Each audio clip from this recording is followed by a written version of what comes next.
Welcome back to the program. I'm Zev Brenner. Very pleased to have with us once again John Catsimatidis, chairman of Red Apple Group. He is running for mayor of New York on the Republican line. Good to have you back. Zev, always good to be with you. Thank you. Now, I was reminiscing with somebody, one of our listeners, and I said, you and I go back a long time. Has to be at least 25 years. I believe it was the organizational Migdal Or where I first met you. And Rabbi Grossman from Jerusalem was in to see me a few weeks ago, and I know him for 25 years now, too.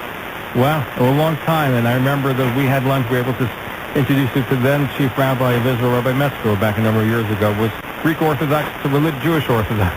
Absolutely, and we took Rabbi Metzger to meet the Archbishop of America to bring our people closer together and help solve any problems we have in Jerusalem. How are things going with the campaign?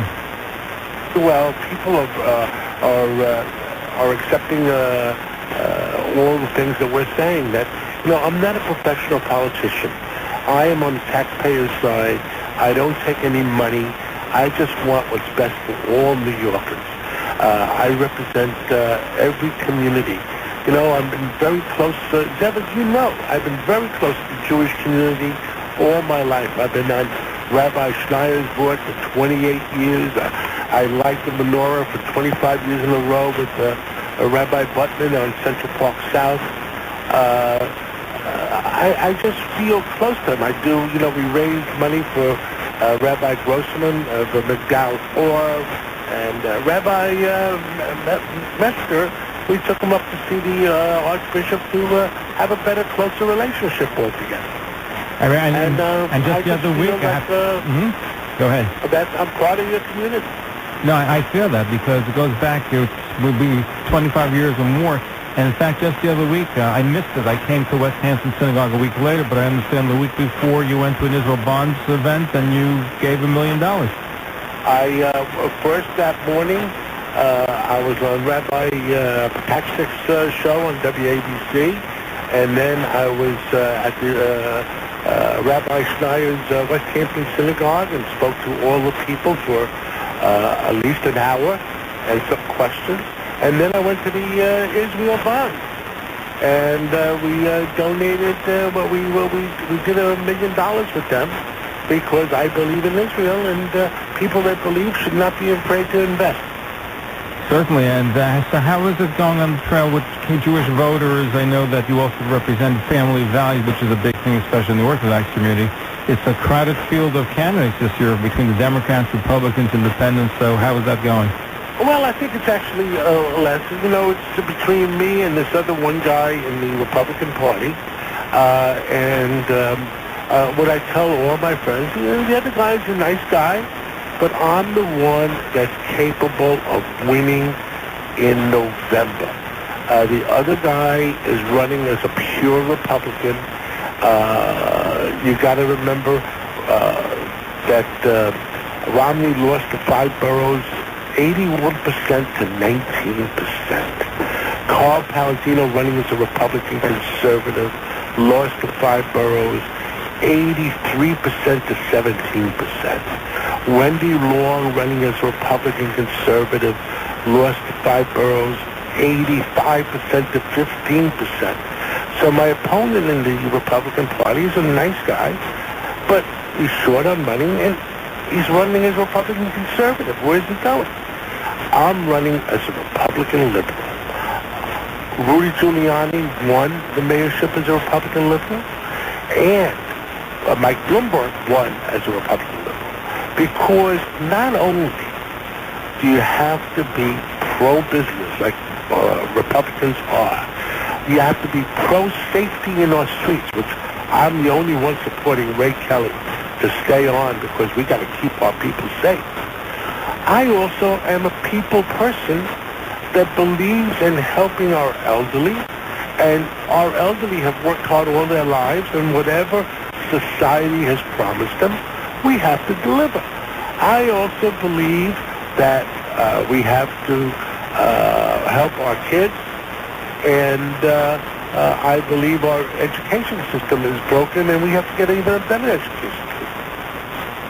You know, well, you mentioned education. One of the key issues, of course, this doesn't only affect Jewish voters, but all those that send the kids to religious school, parochial schools, is what can we do to lessen the burden of tuition, which people paying taxes, and yet they're getting double taxation. So they're paying I have already said publicly that I would use all the powers that I can, that whatever we can legally give to our schools, that we will give.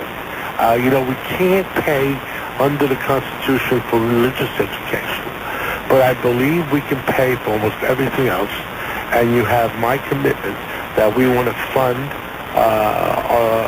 the balance of the programs that we're allowed to fund. Now, on the campaign trail, and it's important because that's really make a big thing, because you know, John, that one of the biggest problems that New Yorkers face is that the middle class gets squeezed out, especially in Manhattan, where they want to stay here and they have to move elsewhere, especially in the Jewish community. How do we do something to make it more affordable for the middle class to keep staying here in the city? Well, one of the disturbing things is, I'm a Mike Bloomberg supporter. I think he's done an overall great job. But our budget has gone way up in the last 11 years. And I believe we just have to tighten our belts a little bit and do the right thing for all the people.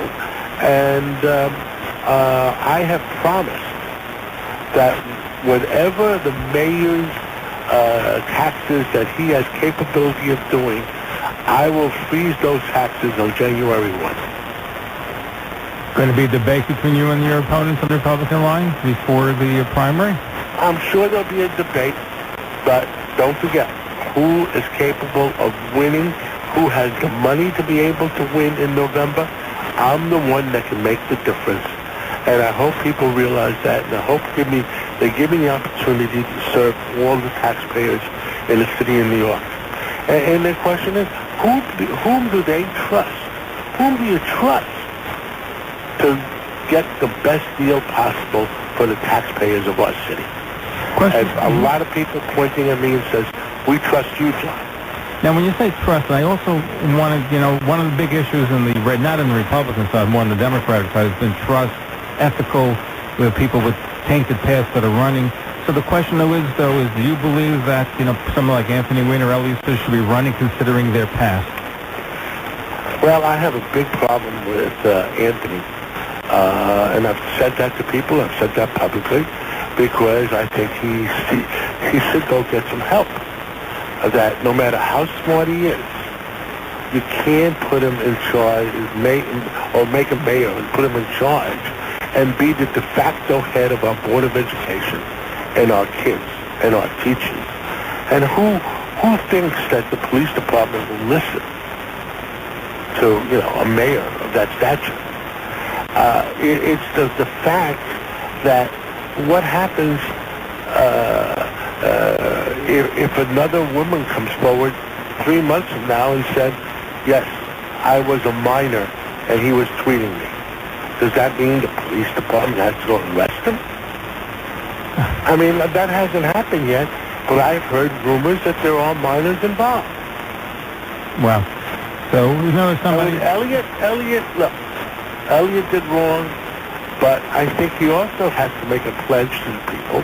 Our biggest business in New York City and New York State is Wall Street and our financial institutions. That we're not going to, that I hope he doesn't use the $140